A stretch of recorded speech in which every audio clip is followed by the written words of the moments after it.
Hello and welcome to the Evercade Retreat.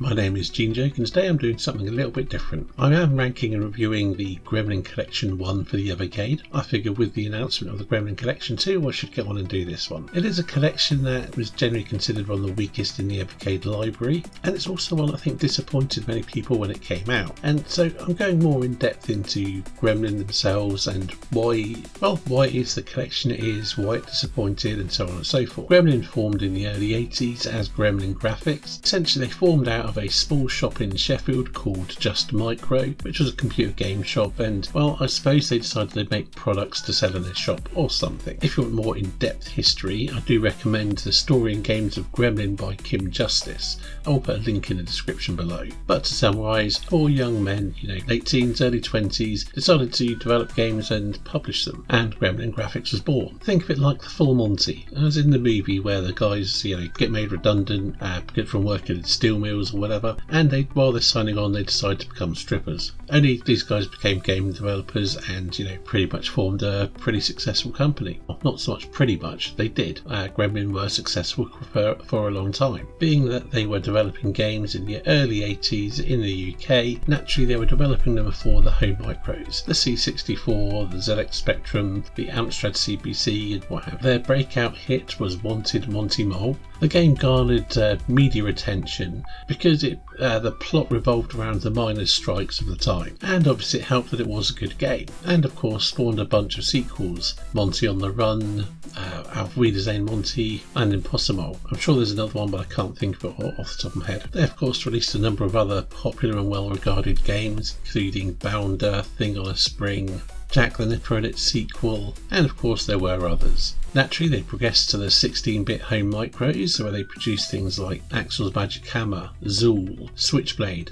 the Lotus Esprit Turbo Challenge game and its sequels, Venus the Flytrap, Supercars, you get the picture. Of course it wasn't long before the Mega Drive and the Super Nintendo started really sort of overtaking the home micros as the most popular way to play games, and British developers moved on to those. And of course then you had the moving on to the 32-bit era of the PlayStation things. Many of the British developers didn't really survive the transition to 32-bit, but Gremlin actually did pretty well in this time, which of course is why both of the Gremlin collections have PS1 games on them. Anyway, that's enough about the history of Gremlin. I wanted to set the scene purely because it ties in with why the first collection was disappointing. Much like the first Bitmap Brothers collection, Gremlin Collection 1 came out before there were any blue collections on the Evercade, meaning it was all made up of console games. And while a number of these games were popular and they were quite successful, for many British people, their memories of Gremlin or Gremlin Graphics are from the home micros. A Gremlin Graphics collection that didn't include Monty Mole just seemed preposterous.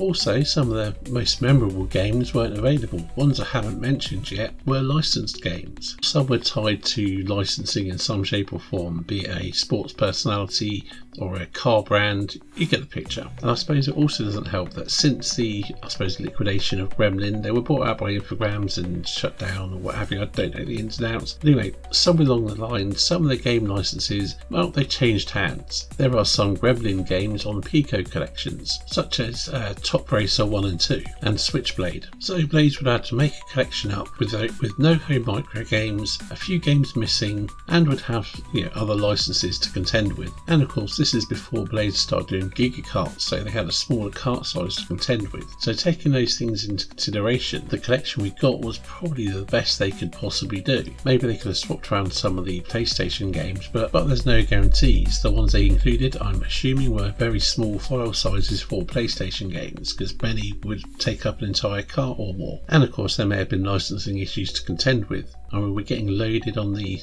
upcoming collection, and I have been informed that it does include the Pop Itself music, which that could have been a barrier a couple of years ago when they did this collection. Maybe not, I don't know.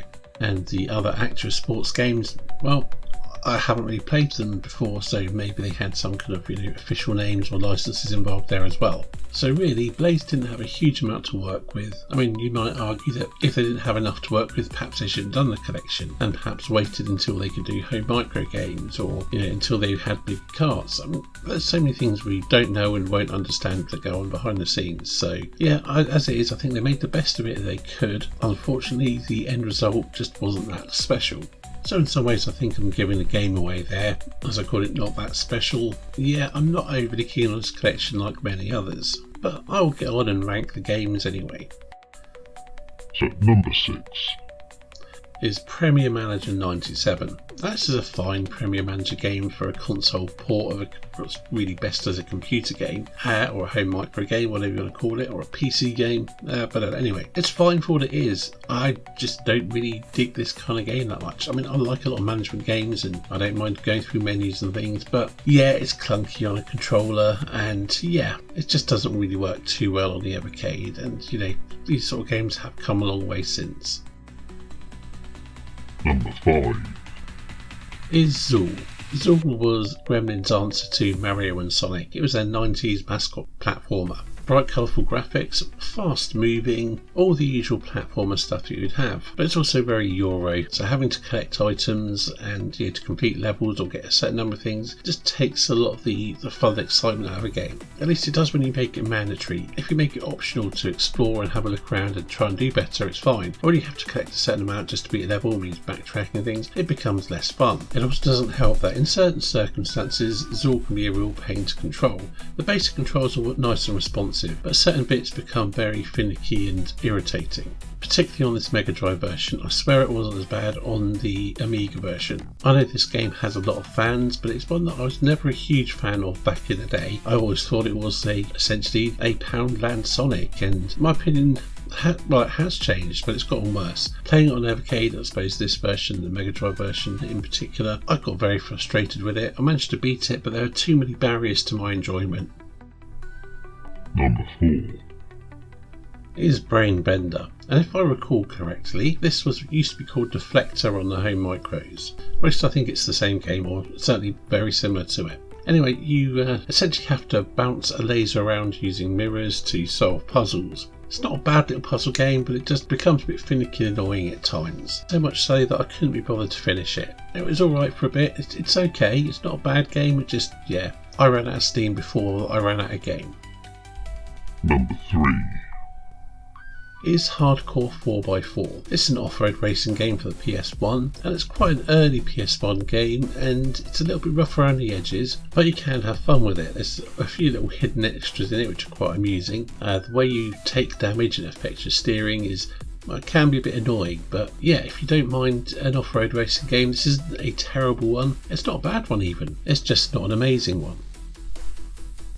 Number 2 is Actua Soccer, which is an early 3D football game, and it's a pretty good one. I mean, it's no FIFA beater. I mean, FIFA was pretty much at the top of its game around the time that this was released, or shortly after, but Actua Soccer definitely gave it some good competition at the time. The thing is, as I say in pretty much all my videos where there's a sports game, I'm not really into sports games. Well, I'm not really into spectator sports anyway. Honestly, I have zero interest in football as a whole, so this lacks appeal for me. But as far as football games go, it is pretty decent. The camera could be better, and I would argue that it's the second best football game on the Evercade overall, after Sensible Soccer of course.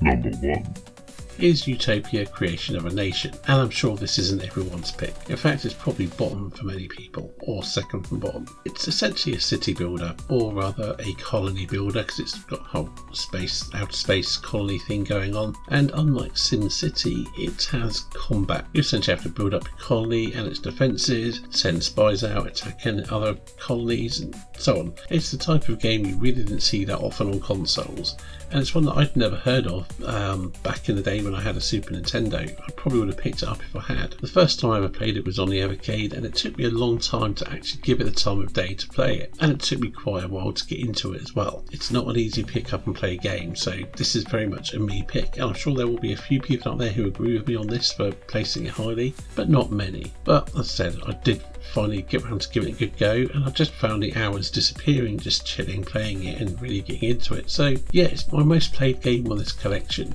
Is it technically the best game on this collection? That's debatable. Maybe it should be Actua Soccer. I was torn as to which to put first, to be perfectly honest. But the simple fact is, I'm not into sports. I don't play Actua Soccer that much, and this I play more. Wow, there's a shining recommendation there, isn't there? Anyway, let's go on to my overall opinions.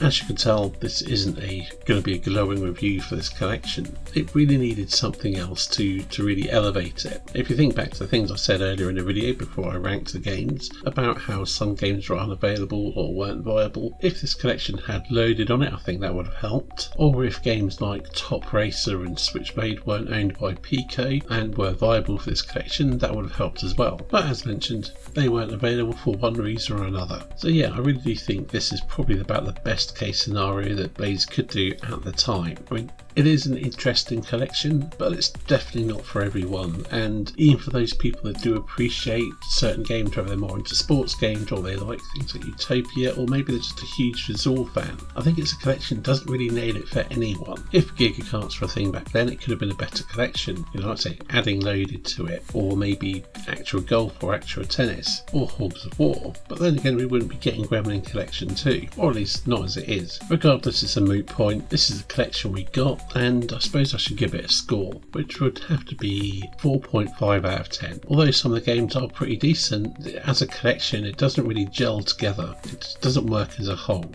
hence the low score. So time for a little bit of speculation. Will there be any more Gremlin collections, or should there even be any more Gremlin collections? I mean, hard to say as Gremlin Collection 2 isn't out to see how that goes down as a whole, but I think it'll be pretty good, so I'll say yes, there should be more collections. I think Blaze are missing a trick by not doing a blue Gremlin collection. It'd be a ripe opportunity to do a mixed format collection with ZX Spectrum, C64, Amiga and maybe some others. Plenty of games to choose from, they could possibly even get 2 collections out of it, hell maybe even more. But that might depend on whether they can get DOS onto Evercade. As for another Gremlin Red cart, it's absolutely possible. Well, potentially possible. There were a whole bunch of Actua sports games. I think there was 3 Actua soccer games, 3 Actua golf games, 2 Actua ice hockeys, Actua pool, Actua tennis. You have games like Motorhead, which might have licensing issues, and there's N2O, which is a tube shooter, which had, I believe, might have some music licensing problems there, but there's probably ways around that, maybe. I mean, they replaced some of the music in Duke Nukem, so maybe. There's a couple of Game Boy games which didn't make it to Evercade, so yeah, potentially there could be another red cart or 2. I guess much really depends on how well the first one sold and how well the second one's going to sell. But Blaze, if you are watching or listening, really, Gremlin Blue Cart, make it happen. It'll go down well, with some people anyway. Anyway, that's it for this video, so as usual I'll leave out with a silly song based on one of the games off the collection, and I'll see you in the next video.